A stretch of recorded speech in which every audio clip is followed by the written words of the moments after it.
Praise the lord everyone. జీవపు ఊటలలోని ఈరోజు జీవవాక్కు గలతీలకు రాసిన పత్రిక 4వ అధ్యాయం 6-7 వచనాలు. మరియు మీరు కుమారులయ్యున్నందున నాయన తండ్రి అని మొరపెట్టు తన కుమారుని ఆత్మను దేవుడు మన హృదయములలోనికి పంపెను. కాబట్టి నీవిక దాసుడవు కావు, కుమారుడవే. కుమారుడవైతే దేవుని ద్వారా వారసుడవు. యేసుని యందు విశ్వసించి ఆయనతో అంటుకట్టబడ్డ అనుభవంలో ఉన్నావా?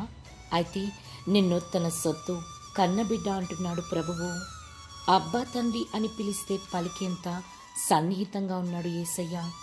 ఆయన సర్వాధికారి గనుక కుమారత్వపు అధికారమే కాదు, స్వాస్థ్యము అనుగ్రహిస్తానని, నీకు ఆ అధికారంలో పాలు పంపులిస్తానని ఆశీర్వదిస్తున్నాడు. ప్రేమగల పరమ తండ్రి యేసుక్రీస్తు కృప మనకు తోడైండునుగాక. ఆమేన్.